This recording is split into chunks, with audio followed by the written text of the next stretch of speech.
We have spent around 9 videos understanding the transformer architecture. Attention, feed forward layer, positional encoding, all of it. Now we leave the blueprint and enter the industrial reality. In this video, we're going to try to answer a question that matters both technically and economically. What does it actually take to build something like ChatGPT? We are moving from architecture to operation now. The transformer is just a design. Actually, training one at scale is a completely different challenge. And understanding this challenge explains why only few companies dominate the AI landscape. So here is our question. What does it actually take to train a frontier model? Why does it cost millions of dollars? And why did scaling, well, means just making things bigger, produce the AI explosion that we are seeing today? Okay. Every modern LLM needs exactly three things. And all three must be massive. There is no way around this. First is data. The text fuel that goes into LLM. Books, website, code, research papers, conversation, everything gets fed to the model. We measure this in token, and the frontier model train on trillions of them. Second is compute. The processing power, right, behind LLM. Thousands of specialized chips called GPU running in parallel for weeks or months. This is where money really goes. Third is parameter. The adjustable weight inside the model. More parameter means more capacity to store patterns, but also more compute needed to train them. GPT-3 has, for example, 175 billions, right, parameters, and GPT-4 has far more. Here is a way to think about it. Data is like experience. The richer and more diverse, the better the learning. Compute is like brain or brain energy, the processing power to absorb those experience. Parameters are like neural capacity. More means more nuanced understanding. You need all three working together. You need them in balance actually. Here is something that trips a lot of people. LLM don't actually see words that at least the way you and I do. They see tokens. And understanding tokens is essential for understanding scale. Okay. We have written this I love machine learning right here. When you enter the text here, you can see how it is broken into tokens, right? The rule of thumb is about one token for every 3/4 of an English word. So the word understanding might be 2 or 3 tokens, while the is 1 token. Let's suppose we add understanding here. Right? So understanding is around 3 tokens. Why does this matter? Because everything in training is measured in token. When we say GPT-4 was trained on trillions of tokens, that's the actual unit of measurement. Not words, not sentence, but tokens. Think of tokens as calories for the model. More tokens means a stronger model, but quality matters too. If you train on garbage, low quality text, repetitive content, factual errors, the model absorbs that garbage. This is why the data curation has become such a critical part of the training process. Now we get to the discovery that changed everything. Research found that if you increase data, model size, and compute together, performance improves predictably. So look at the chart just to give you a flavor of it. If you move the slider from left to right,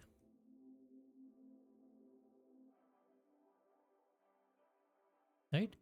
So just to give you a feel, watch what happens to the performance. It just keeps going up. This is called a scaling law. And it shocked the research community when it was first documented. The relationship is remarkably consistent. Double the compute, you get a predictable improvement in the performance. No new algorithm is needed. This is why companies are raced to build bigger models. Before scaling laws, people thought you needed clever new algorithm to make progress, but the data showed something simpler. Just make it bigger. Scale is the algorithm. Of course, bigger means more expensive, which is why only few organizations can play this game. Here is where things get genuinely strange. At certain scales, ability appears that nobody programmed. If we sort of see how this emerge, you can, just to give you a flavor of how to think about this. Reasoning, coding, translation, mathematics, none of these were explicitly programmed. The model was only trained to predict the next token. But at sufficient scale, these abilities emerge from the simple task. This is one of the most surprising findings in modern AI. Given a model, each data and enough capacity, enough data and enough capacity, and it start doing things you never taught it. It's like intelligent crystallizing out of pattern recognition. We don't fully understand why this happens, but this happens consistently. Let me give you a mental model that makes this easier to grasp. Think about water. Below 0 degree, water is ice. Solid, rigid, completely different behavior from liquid water. Above 0 degree, it is a flowing liquid. Some molecules dramatically, you same molecule but dramatically different behavior. The phase transition happens to at a specific threshold, right? LLM works similarly. A small transformer and a GPT-4 have the same basic architecture. They both have attention and feed for forward layers, but their behavior completely different. At some threshold of scale, the model stop being a weak autocomplete and start being an intelligent teaming assistant. This is why the jump from GPT-3 to GPT-4 felt like a qualitative change, not just a quantitative one. Same basic design, but the scale crossed some threshold where new behavior emerged. Okay, let's talk money. Training a frontier model costs tens to hundreds of millions of dollars. Where does all that money go? Hardware is the biggest expense. Thousands of high-end GPUs at $10,000 to $40,000 each. A single training cost cluster can cost over 100 million just for the chips. Electricity is massive too. These GPU consume enormous amount of power, running continuously for weeks or months. A large training uses as much as electricity as a small town. And then there is engineering. You need elite teams to manage distributed system, data pipelines, optimization, all running at scale. Most companies never touch. This cost barrier explains why only a handful of organizations, OpenAI, Google, Anthropic, Meta, can train frontier models. It's not about having clever algorithm that others don't know. The algorithm are published in papers. It's about having the resource to actually run them at a scale. Scaling works, but to be honest, we have to be sort of aware of the limits it has. First, we are seeing diminishing returns. Each doubling of compute gives smaller improvement than the last one.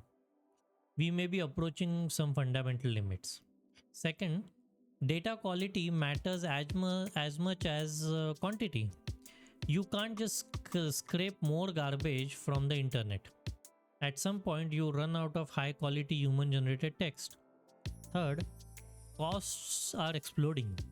Each generation cost about 10x more than the previous one. GPT-4 cost over 100 million to train. Next generation cost a billion. That's not sustainable forever. Research is now shifting towards efficiency.